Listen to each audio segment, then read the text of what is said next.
Hello everyone, welcome to chemistry class. आज हम बहुत इंपॉर्टेंट टॉपिक स्टार्ट करने जा रहे हैं, ऑर्गेनिक रिएक्शन मैकेनिज्म।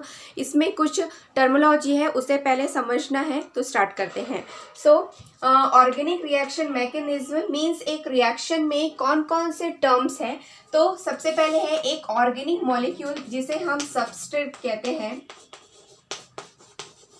सबस्ट्रेट। अब इस सबस्ट्रेट पे कोई भी एक रिएजेंट जो है वो अटैक करता है, this is attacking reagent and to form a product and then by product. ये फर्स्ट रिएक्शन है जिसमें कि एक सबस्ट्रेट पे एक रिएजेंट अटैक करता है और एक प्रोडक्ट में उसे कन्वर्ट कर देता है, देन बाय प्रोडक्ट में भी कन्वर्ट कर देता है। सेकेंड रिएक्शन जो है उसमें क्या होते हैं, this is organic molecule, this also known as a substrate.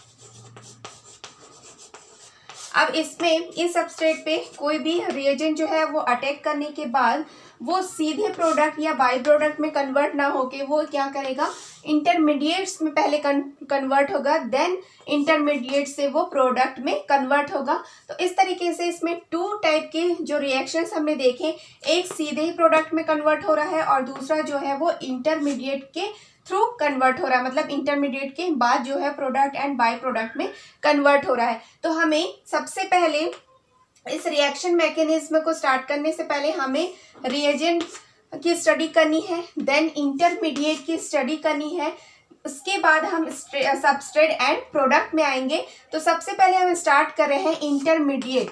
Intermediate कैसे बनते हैं और क्या होते हैं, किस कंडीशन में बनते हैं, उसे हम डिस्कस कर लेते हैं। सबसे पहले हम इंटरमीडिएट को समझने के लिए एनर्जी प्रोफाइल डायग्राम देख रहे हैं और ये है one step mechanism. One step mechanism जिसमें कि कोई भी जो सबस्ट्रेट है, मान लो कि ए सबस्ट्रेट है, उसके साथ कोई बी लिविंग ग्रुप अटैच है, ए बी, और कोई Z रिएजेंट इसके ऊपर अटैक करता है, तो ये इसके साथ ऐड हो जाएगा और ये B जो है वो बाहर हो जाएगा। तो A ऐड हो गया Z से एंड जो B है वो बाहर हो जाएगा। तो इस तरीके से ये एक वन स्टेप मैकेनिज्म है जिसमें कि कोई भी इंटरमीडिएट नहीं बनता है, सीधे ये प्रोडक्ट में, ये प्रोडक्ट हो गया और ये इसका बाय प्रोडक्ट हो गया। इस तरीके से तो हम देख सकते हैं जैसे कि ये एक्सोथर्मिक है और ये एंडोथर्मिक में। तो एक्सोथर्मिक में जो डेली की वैल्यू होती है वो क्या होती है, नेगेटिव होती है। देन ये है एंडोथर्मिक रिएक्शन जिसमें कि ये जो डेल ई की जो वैल्यू होती है वो होती है पॉजिटिव। तो ये एक ऐसे रिएक्शंस है जिसमें कि कोई भी इंटरमीडिएट फॉर्म नहीं होता है। अब हम देख लेते हैं कि टू स्टेप मैकेनिज्म में क्या। ये एक सबस्ट्रेट है जिसमें इसमें क्या हो रहा है, सबसे पहले ये जो लिविंग ग्रुप है ये पहले रिमूव हो रहा है यहाँ से, और ये जो मैंने पार्शली यहाँ पे पार्शली जो अटैच करके दिखाया है ये है ब्रेकिंग बॉन्ड, ये है ब्रेकिंग बॉन्ड।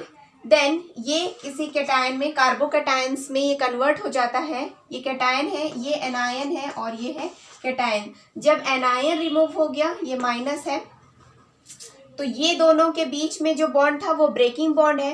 देन ये है रिएजेंट।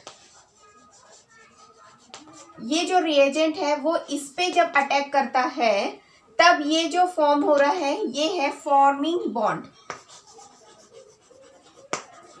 ये है ब्रेकिंग बॉन्ड और ये है फॉर्मिंग बॉन्ड, और दोनों को ही डैश डैश से हम शो करते हैं क्योंकि ये थोड़े टाइम के लिए बनता है। देन इसके बाद ये बन रहा है प्रोडक्ट। तो इसमें यहाँ पे ट्रांजिशन स्टेट कितनी आई, ये दो ट्रांजिशन स्टेट है और ये जो है ये है इंटरमीडिएट। तो ये जो ब्रेकिंग बॉन्ड और जो फॉर्मिंग बॉन्ड बन रहा है ये दोनों क्या है, इंटरमीडिएट है, और इसमें ट्रांजिशन स्टेट है और इनके बीच में एक क्या बन रहा है, इंटरमीडिएट बन रहा है। अब देखिए हमने फर्स्ट स्टेप में देखा था कि एक्सो में क्या होता है, ये रिएक्टेंट से सीधे प्रोडक्ट में कन्वर्ट हो रहा था, एंडो में भी सेम, बट इसमें क्या हो रहे हैं, दो ट्रांजिशन स्टेट फॉर्म हो रहे हैं। ये फर्स्ट वाला ये ब्रेकिंग बॉन्ड, सेकेंड वाला ये फॉर्मिंग बॉन्ड, और इनके बीच में जो इंटरमीडिएट बनता है वो इसे शो करते हैं। ये वाला जो है ये इंटरमीडिएट के लिए है और ये दोनों है ट्रांजिशन स्टेट। यहाँ जब ये जो सबस्ट्रेट है सबसे पहले ये किसमें फर्स्ट ट्रांजिशन स्टेट में कन्वर्ट हुआ, मींस यहाँ पे क्या हुआ कि ये लिविंग ग्रुप यहाँ से रिमूव हो गया और कार्बोकेटाइन में बना, मींस ये intermediate. Then second transition state में क्या हो रहा है कि ये रिएजेंट इसमें अटैक कर रहा है और क्या हो रहा है, बॉन्ड फॉर्म हो रहा है, देन ये प्रोडक्ट में कन्वर्ट हो रहा है। ये एक्सो में था, सेम एंडो में भी यही होगा। अब यहाँ पे ये जो सबस्ट्रेट है, सबस्ट्रेट से फर्स्ट ट्रांजिशन स्टेट में गया, उसके बाद इंटरमीडिएट में कन्वर्ट हुआ, then second transition state, then product में। दोनों में ही सिमिलर कंडीशंस हैं। तो हमने इन दोनों केसेस में ये देखा कि जो एक्सो और एंडो में जो दो ट्रांजिशन स्टेट है उनके बीच में क्या बनता है, एक इंटरमीडिएट बनता है। अगर मोर देन ट्रांजिशन स्टेट होंगे तो मोर देन इंटरमीडिएट बन सकते हैं। तो आपको ये क्लियर हो गया होगा, वन स्टेप में कभी भी इंटरमीडिएट नहीं बनते हैं, बट टू स्टेप रिएक्शंस में इंटरमीडिएट बनते हैं। अब हम देख लेते हैं कि रिएजेंट्स क्या होते हैं। रिएजेंट को स्टार्ट करने से पहले हम ये देख लेते हैं कि इंटरमीडिएट और ट्रांजिशन स्टेट में क्या डिफरेंस है। तो ट्रांजिशन स्टेट जो है अभी हमने देखा था टू स्टेप रिएक्शंस में कि ट्रांजिशंस तो ऑल रिएक्शंस में बनती है, ट्रांजिशन सभी रिएक्शंस में बनती है, बट इंटरमीडिएट जो है वो मल्टीपल स्टेट रिएक्शंस में ही बनते हैं, मतलब मोर देन टू या two and then more than multi step reactions में ही इंटरमीडिएट फॉर्म्ड होते हैं। अब मैंने ए बी से आपको रिप्रेजेंट किया था, जैसे ये ए और ये बी है, तो ये लीव हो रहा था सबसे पहले। तो यहाँ पे कोई भी कार्बन होगा, जैसे यहाँ पे हाइड्रोकार्बन है C, ये H और ये H, ये हो गया C, और हो सकता है ये Cl, तो ये CH3 हो गया और ये Cl हो गया। तो यहाँ पे जो चार्ज होंगे वो पार्शियली चार्ज होंगे, ये वाला, और ये क्या करेगा, ये अपने इलेक्ट्रॉन्स को लेकर बाहर हो जाता है, इसलिए इसे हम नेगेटिव साइन से रिप्रेजेंट करते हैं। और ये जो चार्ज होता है वो होता है इनफॉर्मल चार्ज होता है, ये इनफॉर्मल बॉन्डिंग्स होती है क्योंकि ये ब्रेक होने वाली होती है, फर्स्ट ट्रांजिशन स्टेट का है ये।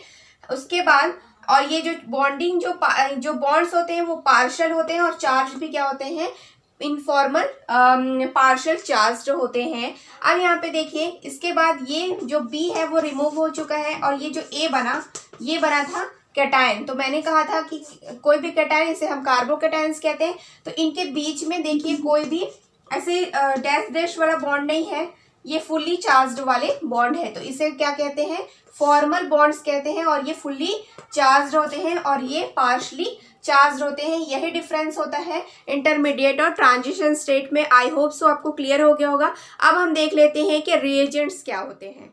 अब हम देख रहे हैं कि रिएजेंट्स क्या होते हैं। So reagents, that part of the reaction which start the reaction is known as a reagent. अब ये है एक सबस्ट्रेट, ये जो सबस्ट्रेट है इसी से जो रिएजेंट ही स्टार्ट करते हैं रिएक्शंस को। तो जो सबस्ट्रेट है वो होते हैं ऑर्गेनिक कंपाउंड, ऑर्गेनिक कंपाउंड होते हैं ये। And then reagent is known as the inorganic compounds,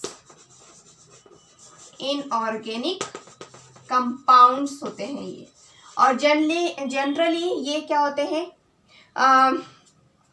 polar compounds होते हैं। जो रिएजेंट्स होते हैं वो कैसे होते हैं, पोलार कंपाउंड्स, मींस इजीली ये आयनाइज हो जाते हैं। तो अब अगर मैंने, जैसे ये कीटोन है, ये एसीटोन लिया है मैंने, एसीटोन जो है वो ऑर्गेनिक कंपाउंड है और इसमें मैंने रिएजेंट लिया है एसिटिक एसिड, तो ये कैसे कन्वर्ट हो जाता है, ये माइनस और ये H+ में, मीन्स ये पार्शली पोलार कंपाउंड्स होते हैं। इसमें मोस्टली इनऑर्गेनिक कंपाउंड्स होते हैं और कुछ ऑर्गेनिक कंपाउंड्स भी होते हैं, बट ऐसे ऑर्गेनिक कंपाउंड जो इजीली क्या हो जाए, आयनाइज्ड हो जाए, है ना। नेक्स्ट है, अगर मैंने एल्कीन लिया है और ये है HBr, तो ये इजीली क्या हो जाएगा, ये प्लस और ये माइनस में ब्रेक हो जाएगा। और इसी तरीके से ये क्या करते हैं, यहाँ पे बॉन्ड को ब्रेक करवाते हैं, फिर फर्स्ट ट्रांजिशन स्टेट बनता है। Then attacking reagent, after attacking reagent हमें सेकेंड ट्रांजिशन स्टेट मिलता है और इनके बीच में हमें क्या मिलता है, इंटरमीडिएट मिलता है। तो इसमें आप ये ध्यान रखिए कि जो रिएजेंट्स होते हैं वो मोस्टली क्या होते हैं, इनऑर्गेनिक कंपाउंड्स होते हैं, पोलर कंपाउंड्स होते हैं। अब हम देख लेते हैं टाइप्स ऑफ रिएजेंट। 2 टाइप्स के हैं रिएजेंट जो होते हैं, उसे हम क्या कहते हैं, इलेक्ट्रोफाइल्स कहते हैं, देन न्यूक्लियोफाइल्स। इलेक्ट्रोफाइल्स नाम से ही समझ में आ रहा है, इलेक्ट्रो देन फाइल्स, तो जो इलेक्ट्रॉन लविंग स्पीशीज होंगे उस पे ये अटैक करने वाले जो रिएजेंट क्या कहलाते हैं, इलेक्ट्रोफाइल्स कहलाते हैं। तो ये होंगे इलेक्ट्रॉन लविंग केमिकल स्पीशीज। ऐसे कंपाउंड जो इलेक्ट्रॉन लविंग हो, मीन्स ऐसे कंपाउंड जिसके पास इलेक्ट्रॉन की कमी हो, वो ही क्या करेंगे, इलेक्ट्रॉन्स को अट्रैक्ट करेंगे। तो ऐसे कंपाउंड जिसमें इलेक्ट्रॉन की कमी हो, लेस इलेक्ट्रोनेगेटिव कंपाउंड्स पे ये इलेक्ट्रोफाइल्स जो है वो अटैक करते हैं, इसलिए इसे हम कहते हैं electron loving chemical species. Then nucleophiles क्या होते हैं, न्यूक्लियस पे ये अटैक करेगा, means nuclear loving chemical species, chemical species. अब इनके जो एग्जाम्पल्स हैं, एग्जाम्पल में क्या आएगा, जितने भी ऑल कार्बोकेटाइन,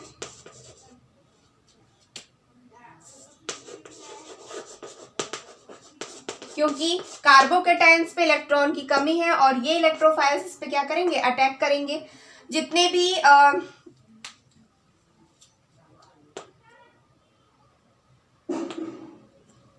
न्यूट्रल स्पीशीज में भी जिसमें कि इलेक्ट्रॉन की कमी हो, ऐसे कंपाउंड जो हैं वो क्या कहलाएंगे, इलेक्ट्रोफाइल्स कहलाएंगे। और ये जो न्यूक्लियोफाइल्स होंगे, मींस ऐसे कंपाउंड जो इलेक्ट्रॉन रिच कंपाउंड होंगे उन पे, means all anionic compound, anionic जो कंपाउंड्स हैं वो होंगे न्यूक्लियो। हमने पहले डिस्कस किया था कि all positive charge species known as the electrophiles, that is H plus X+। तो ये जो है हेलोनियम आयन है, हेलोजन कंपाउंड्स में जिसमें पॉजिटिव होते हैं वो होते हैं हेलोनियम आयंस। अब इसमें Cl हो सकता है, क्लोरोनियम आयंस, Br हो सकता है, ब्रोमोनियम आयंस, H+ ये है प्रोटोनियम, NO2+ नाइट्रोनियम। ये जितने भी पॉजिटिवली चार्ज्ड कंपाउंड्स होते हैं, these are the electrophiles. Next category में हम देख सकते हैं जो neutrophiles species having vacant p orbital. तो न्यूट्रल स्पीशीज में भी जो p ऑर्बिटल है वो वैकेंट होना चाहिए, जैसे कि एग्जाम्पल है BF3। तो BF3 के एग्जाम्पल को कैसे एक्सप्लेन कर सकती हूँ मैं, B। अब यहाँ पे जो बोरॉन है उसके आउटर मोस्ट ऑर्बिटल में कितने इलेक्ट्रॉन हैं, 1s। टोटल एटॉमिक नंबर कितना होता है, 5। तो 1s2, 2s2 एंड 2p1। तो टोटल मैक्सिमम कितने हो सकते हैं, 6 हो सकते हैं p में, बट इसमें कितने हैं, 1 है, मींस इसका जो p ऑर्बिटल है वो क्या है, वैकेंट है, इसलिए भी ये इलेक्ट्रोफाइल की कैटेगरी में आता है। एग्जाम्पल है BF3, BCl3 एंड